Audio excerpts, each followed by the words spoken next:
Salut, aujourd'hui on se retrouve pour un test de la hachette Bushcraft de Solognac. C'est une hachette qui fait un tout petit peu moins de 35 cm, puisqu'on est sur 34,8 cm ici. On retrouve un tranchant de 8,3 cm. On a 2,8 cm de marteau ici, 6,5 cm de lame dans ce sens, et 12,5 entre le bout du tranchant ici et le bout du marteau. Seule elle pèse 733 grammes sur ma balance et 787 grammes avec son étui. Au niveau du fer ici on va retrouver une largeur de 1,7 cm. Donc le fer est en acier au carbone 40 CR et le manche est en ABS. Le manche est creux et au niveau des caractéristiques on retrouve pas mal de choses qui correspondent un petit peu aux Fiskars. Donc j'ai déjà fait des tests de Fiskars et je m'en suis beaucoup servi lors des bivouacs. Donc il est possible qu'il y ait quelques points de comparaison qui arrivent pendant la vidéo.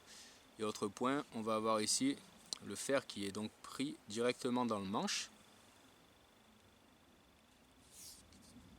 Et on va retrouver du grip ici, donc sur toute cette zone.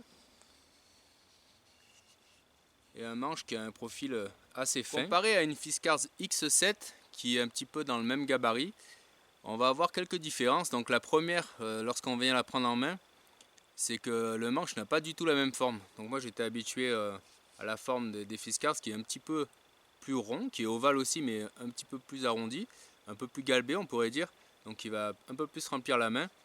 Donc là on va être sur quelque chose de quand même très fin. Par contre, contrairement aux Fiskars, on va avoir un grip qui grippe, donc celui des Fiskars qui est orange ici il vient glisser tout simplement. Donc là par contre on va avoir quelque chose qui agrippe bien. Toujours au niveau des différences, on va avoir ici ces cannelures qui vont être là pour la prise près de la tête. Et autrement en sensation, on n'a vraiment pas du tout le même équilibre. Donc les Fiskars paraissent très légères et on va avoir une vitesse de frappe. Donc c'est un petit peu l'idée de leur manche creuse, c'est qu'on va pouvoir taper rapidement.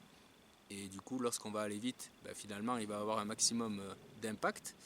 Et ici la philosophie a l'air un petit peu différente parce que le manche est creux, mais on va avoir énormément de poids dans la tête. Donc avec cette partie là ici en plus, ça rajoute un petit peu du poids. Donc on va pas du tout avoir la même sensation en main, ni la même inertie. Lors des frappes, on sent que c'est quelque chose qui est fait quand même pour taper assez fort avec. On va pouvoir le prendre en bout de manche. On a vraiment cette sensation de beaucoup de poids sur l'avant. On va pas avoir la sensation, bien entendu, lorsqu'on va être ici, un peu moins, on va pas avoir le bras de levier, mais on sent quand même que c'est une hachette qui est relativement lourde par rapport à son gabarit, en tout cas en ressenti. On va voir un peu ce que ça donne, on va voir pour quelques tâches qu'on peut retrouver en bushcraft. Je vais commencer par couper cette branche avec une coupe à plat ici sur le rondin.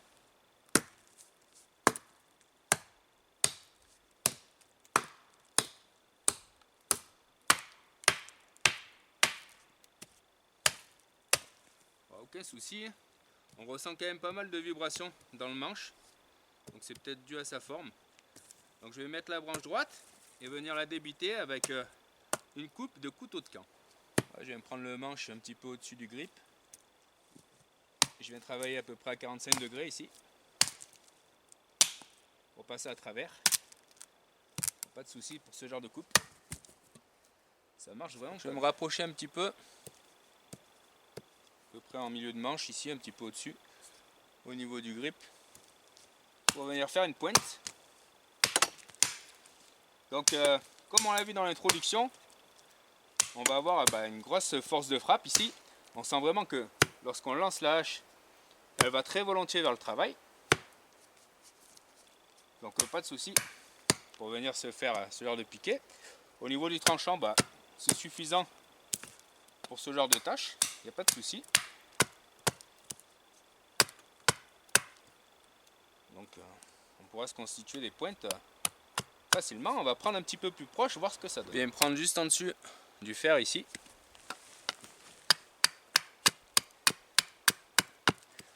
Voilà, pas de souci. Au niveau de la tête, c'est agréable. On a une bonne pénétration. Par contre, au niveau de la prise en main, c'est vraiment pas idéal. Comme là, on a des tapes plus légères, ça va être un petit peu plus agréable que tout à l'heure. Mais par contre ici on va avoir le côté ferraille un petit peu acéré qui vient un peu agresser au niveau du doigt ici. Donc c'est pas très agréable non plus. Donc je pense que les vibrations et le fait que ce soit pas agréable au niveau de la prise en main, c'est dû à cause de la finesse du manche ici. Donc là après ces quelques frappes, je sens déjà dans les mains comme si j'avais travaillé pendant des heures avec pas mal de vibrations. Et on sent que lorsqu'on l'a dans la main ici, un peu plus de rondeur ferait pas de mal. On va venir refendre ce petit morceau de bois avec cette technique. Donc là, il n'y a pas de souci là-dessus parce que la hache elle va avoir un profil assez intéressant pour la refente. Là on va venir écarter les fibres assez facilement. Donc là, dû à l'épaisseur un petit peu qu'on va retrouver, qu'on a vu tout à l'heure, qui va venir jusqu'à 1,7 cm. Donc pas de souci pour les petites coupes qu'on aurait à faire ici. Donc c'est le plus souvent ce qu'on va faire avec une petite hachette de ce gabarit. On va pas venir tomber des gros arbres, mais plus venir se couper des branches et puis faire du petit bois avec de la petite refente comme ça. Et pour ça, il n'y a aucun souci. Donc là au niveau de la prise en main, c'est pas trop mal. On va pas ressentir spécialement de problème pour venir la tenir et pour effectuer ce type de refente. Au niveau du fer, donc je suppose qu'il est moulé. Et du coup c'est assez étrange parce que en étant moulé on va retrouver quelque chose qui n'est pas vraiment symétrique. On va avoir des petites différences ici, le tranchant qui part un petit peu dans ce sens. Donc rien de grave, hein. Mais c'est assez étonnant étant donné que ça doit être tout moulé. On va retrouver quelques petites imperfections de ce côté-là. Là on peut voir que le tranchant part légèrement dans ce sens. Donc, encore une fois, rien de rédhibitoire. Mais c'est à souligner. Au niveau de l'alignement, on peut voir donc que ça part un petit peu à gauche. Et par rapport aux manches, on a le tranchant qui est un petit peu dévié. Un petit peu tordu. Donc ça peut arriver sur d'autres hachettes aussi. Mais encore une fois, avec le procédé de fabrication, c'est plutôt étonnant. Donc là, évidemment, pas de problème d'alignement des fibres du bois, parce qu'il n'y en a pas. Et on peut voir que ce n'est pas tout à fait dans l'axe. D'ici, on voit mieux ce dont je vous parlais, sur les joues de la hache qui ne sont pas vraiment alignées. Donc tout est un petit peu tordu. Un petit peu ce que ça peut donner au niveau de la prise près de la tête ici. Donc c'est certain que avec ce grip là on ne va pas glisser, mais personnellement je vois pas trop l'intérêt d'avoir mis ça, puisque pour les petites tâches ici on n'a pas trop de soucis, on ne vient pas trop glisser de manière générale, et ça rend l'expérience un peu douloureuse entre guillemets, en tout cas pas très agréable, puisqu'on a vraiment les bords ici qui sont relativement saillants. Donc à faire ça, peut-être qu'il aurait fallu venir faire un biseau, casser les angles pour que ce soit un petit peu moins agressif. Mais bon, lorsqu'on l'a en main, on sent quand même bien de ce côté-là et de l'autre. Et voilà, je comprends pas trop l'intérêt de la chose. On va venir se placer tranquillement pour essayer de faire quelques petits feather sticks. Donc la prise en main est donc pas très agréable par rapport à ce qu'on a vu juste avant. Par contre, on va avoir une très bonne forme de fer pour ce genre de tâches. Donc là, on va être un petit peu comme sur les hachettes de charpentier. On va pouvoir venir glisser la main ici. Donc ça, c'est bien vu par rapport au fait qu'il n'y ait pas d'acier ici. On va pouvoir venir se caler l'index. Et également au niveau du marteau, donc le marteau pourrait être un peu plus gros ici. Mais si c'était le cas, on ne pourrait pas venir bien se placer. Donc pour ça, la prise en main au niveau de la forme est très bonne pour ce genre de tâches. Et la prise en main au niveau confort n'est pas top à cause de cette partie là. Et on va retrouver un petit peu les mêmes angles qui accrochent ici. Donc on peut sentir que ça accroche mon ongle. Donc quand on est comme ça, on va retrouver un petit peu des zones qui accrochent ici. Donc voilà, quelque chose qui mériterait d'être fignolé, un peu poncé, pour venir rendre cette prise plus optimale.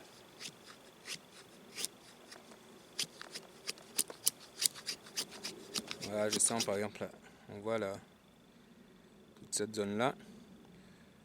Donc c'est quelque chose qu'on va sentir juste après s'être servi de la hachette et qu'on sent lorsqu'on s'en sert.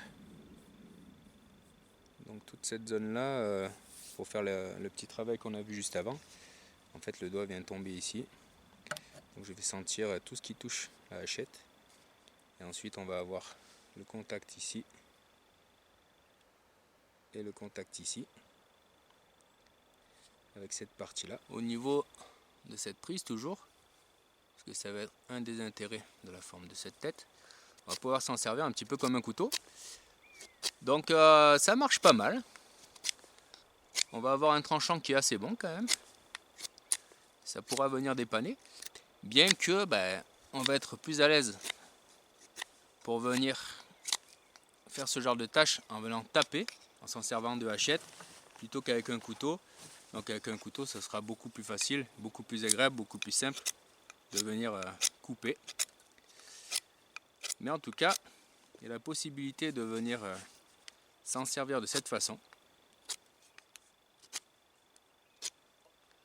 Et pour ça, c'est plutôt un bon point, hormis, encore une fois, la prise en main. On va voir un petit peu ce qu'elle peut donner pour du petit ébranchage.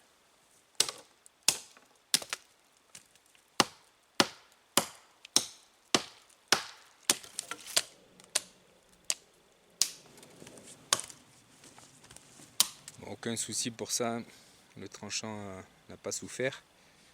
Donc les branches volent. Au niveau de l'impact, c'est assez important. On va sentir l'inertie dont on parlait et toujours ce petit problème de vibration dans la prise en main. Pour l'étui qui est fourni avec, donc ça va être assez intéressant puisqu'on va retrouver un passant ceinture ici avec un petit retour comme on pourrait avoir sur les Mora pour pas que la ceinture vienne sortir. Donc ça c'est vraiment sympa. Moi c'est quelque chose que j'apprécie d'avoir les hachettes au niveau de la ceinture. Ici on va retrouver le clip qui permet la rétention et on vient glisser la hachette par dessus. Donc c'est quelque chose qui mérite un petit peu d'attention puisque ça peut arriver si on ne fait pas attention de venir placer cette partie à côté. Et si c'est le cas, donc là on peut venir forcer pour le redescendre dedans. Donc si c'est le cas ici, la hachette n'est tout simplement pas maintenue. Donc c'est pas quelque chose qui se fait sans regarder. On va quand même y prêter attention, à moins que mon étui particulièrement ait un petit défaut, c'est un petit peu tordu ici. Mais si on n'y prête pas attention, qu'on ne vient pas caler le marteau à l'intérieur, on peut passer à côté et on ne va pas avoir le clip ici qui va permettre de tenir la hachette. Donc dans l'idée c'est pas mal. Après dans la pratique ça mériterait un petit peaufinage ou quelque chose pour que ça vienne se mettre un petit peu plus facilement, qu'on puisse venir plus ou moins laisser tomber la hachette à l'intérieur, clic, et que ça vienne se placer. Peut-être un retour ici, quelque chose qui tienne dessous à ce niveau là, parce que dessous ce n'est pas tenu ici, donc quelque chose qui vienne se prolonger ici de manière à ce que cette pièce soit fixe, parce que là on va pouvoir venir la bouger. Ici c'est assez flexible, donc peut-être que l'étui continuera à prendre du jeu. Et pour l'instant j'ai remarqué que c'était possible, donc si on la met juste sans faire attention, de rater un petit peu la chose. Donc on ne peut pas juste la faire glisser dedans, on va être obligé de la pousser pour venir là.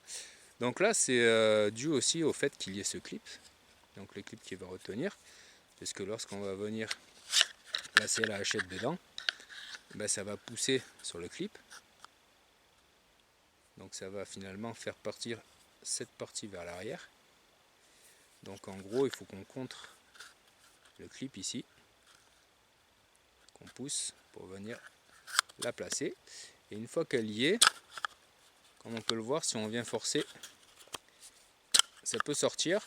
Donc c'est quelque chose qui va pas être sécurisé à 100%, parce que par exemple si on a la ceinture et qu'on vient s'asseoir, donc c'est possible que le manche vienne toucher le sol, donc on va pousser, l'étui lui va être retenu à la ceinture comme on l'a vu, et là en fait on a l'impression qu'il faut beaucoup de force, mais au final lorsqu'on vient juste se poser, s'asseoir, c'est possible qu'elle sorte d'elle-même comme ça.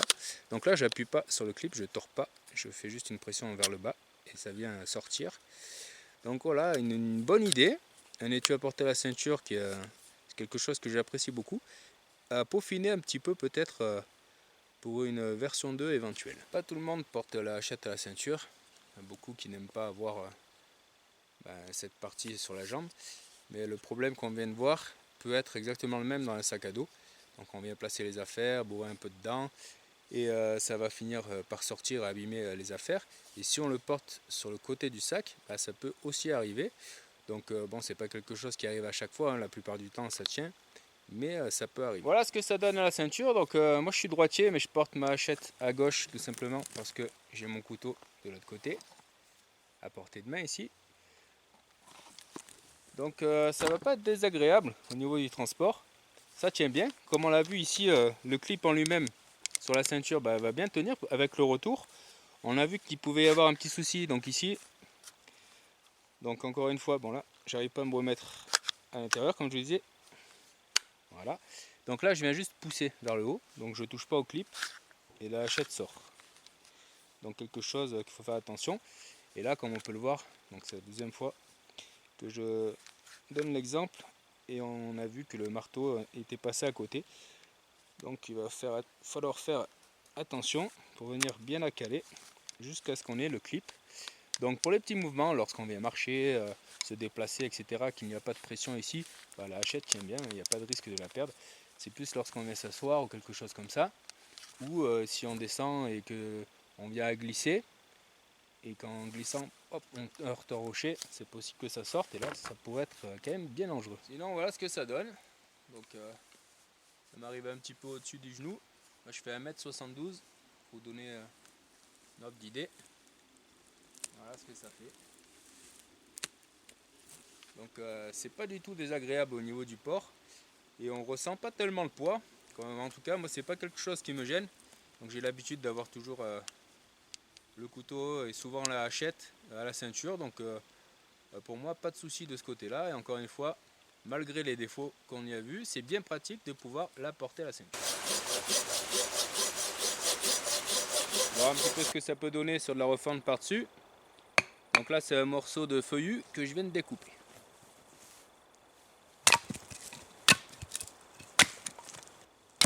Comme on a pu le voir en quelques secondes, aucune difficulté pour cette hachette à venir passer à travers ce type de bois. Donc là c'est du bois bien sec, on peut voir qu'il y a un nœud, donc c'est venu casser un petit peu et passer à côté. Aucun dommage sur la hachette. Pour ce genre de tâche, on ne va pas avoir de problème au niveau du confort et on va avoir le rebond et le grip là qui vont bien aider au niveau de la prise en main, donc pas de souci là-dessus. Et on va retrouver la force qui fait l'impact ici avec le poids de la tête. Donc si on combine le tout avec l'épaisseur qu'on retrouve ici, ça va être une très bonne hachette pour venir refendre ce genre de section. Donc en bushcraft on n'aura pas besoin d'aller chercher beaucoup plus gros. Si on a quelque chose de beaucoup plus gros à refendre, il faudra prendre tout simplement une beaucoup plus grosse hache. Mais pour le gabarit ici de la hachette, on va retrouver quelque chose qui va être très efficace. Donc par rapport à sa taille, à son encombrement, on va avoir une hachette qui va être très bonne pour refendre. Donc comme on l'a vu sur les petites taches, on va la refendre comme ça, il n'y aura pas de souci. Et pour les refentes plus classiques par le dessus, pas de souci. Le même bois avec la même technique que tout à l'heure, où on vient se placer comme ça.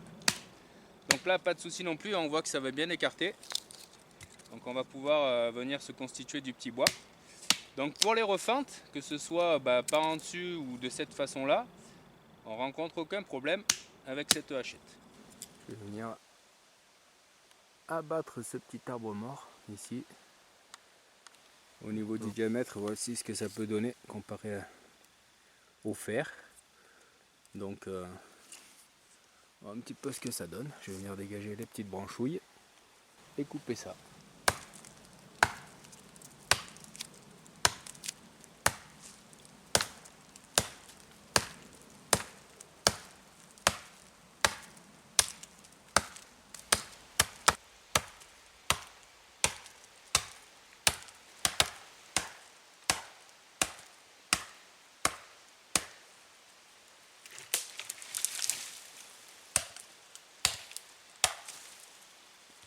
Sur ce petit abattage, on va retrouver exactement tous les points dont on a parlé avant.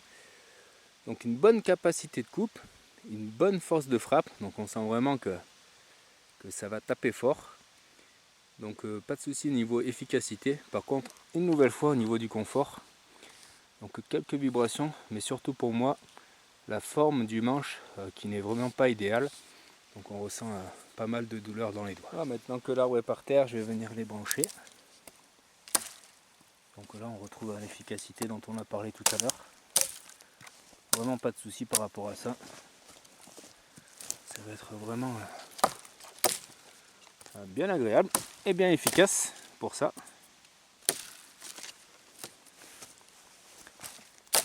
Voilà, on peut voir que les petites branches partent très facilement.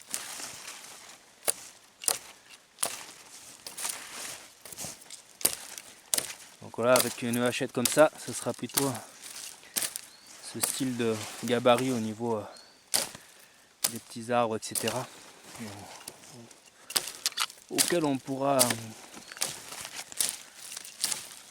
sur lesquels on pourra venir travailler. Donc aller chercher le plus gros, bien sûr dans l'absolu c'est réalisable, mais ça va demander beaucoup d'efforts. Donc ce sera peut-être plus intéressant de rester sur ce genre de gabarit. En tout cas on a pu voir que en quelques secondes je suis venu abattre le petit arbre et je l'ai branché avec pas le plus grand des conforts, mais une bonne efficacité.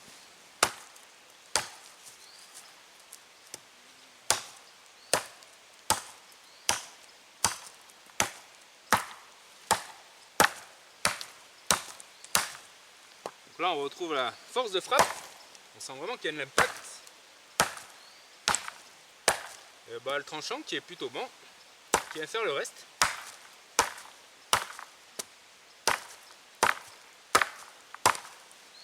Au bout du manche ici, sur ce genre de tâche, on va avoir le rebond qui va être plutôt intéressant. Donc pas de douleur au niveau du petit doigt. C'est plutôt sur la forme, encore une fois, du manche que ça va se jouer. Il manque un petit peu de viande.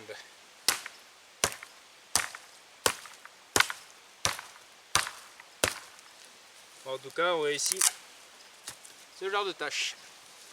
Voilà, au final, c'est une hachette qui est intéressante de par son gabarit et par son prix également, parce qu'on ne va pas être très cher, on va être dans la même gamme de prix que la Fiskars X7 par exemple. Donc elle va venir la concurrencer avec le même type de manche creux et la même dimension. On va avoir des particularités sur cette hache qui pour moi ne sont pas forcément très intéressantes, très pertinentes, comme notamment cet endroit là, donc qui est vraiment plus agressif pour les doigts qu'autre chose. Je pense qu'on n'a pas besoin de cette zone pour venir être bien placé ici. On va avoir un fer qui a une forme très intéressante justement pour cette prise près de la tête, pour la polyvalence. Le tranchant est acceptable, il n'y a pas de souci au niveau de son efficacité. On a vu que c'était une hachette qui a vraiment un poids qui est orienté vers le fer. Donc on ressent directement, on ressent une hachette lourde en main, plus que ce qu'elle l'est peut-être. Et de là, on va avoir l'avantage d'avoir un gros impact lors des coupes, des frappes. Et on va avoir cette épaisseur qui va jouer sur ce poids et aussi sur le pouvoir de refente. Donc pour les petites tâches qu'on a à faire en bushcraft avec ce type de hachette, ce type de gabarit, on n'a pas de souci au niveau de la refente. On a vu qu'on pouvait avoir des coupes intéressantes au niveau des coupes à plat, des coupes à la volée, notamment avec les coupes à 45 degrés. Donc pas de souci de ce côté-là, ça va nous permettre d'effectuer tout type de tâches. Son marteau n'est pas très gros, mais suffisant pour venir par exemple planter des sardines, planter des bâtons, etc. lorsqu'on va venir vouloir les refendre. On a quelques défauts au niveau de la façon dont est axée la hache, donc c'est pas parfait, mais bon, ça ne gêne pas au niveau de la pratique. Pour moi, là où cette hache pêche, c'est surtout au niveau de son confort.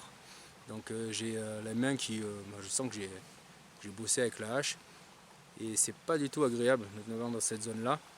On ressent vraiment que c'est douloureux et on va retrouver cet inconfort au niveau de ces petites cannelures. A noter que le problème de prise en main et de confort ne se fait pas trop ressentir au moment des frappes pour les fentes. Comme on l'a vu, c'est une hachette qui va se retrouver bien efficace là-dessus, sans problème de confort pour cet exercice. Donc pour moi en fait c'est quelque chose qui est intéressant mais qui n'est pas forcément abouti. Donc on va retrouver un petit peu le même problème au niveau de son étui. C'est une bonne idée mais c'est pas abouti à 100% puisqu'on a vu que c'était possible de perdre la hachette, ce qui peut être dangereux. Au niveau de la prise en main, je pense vraiment que le manche est trop fin ou trop plat. Il faudrait qu'il soit un peu plus galbé, un peu plus rond, en gardant cette idée de grip, puisque le grip lui est bien efficace, en enlevant ça ou au moins en venant poncer les bords.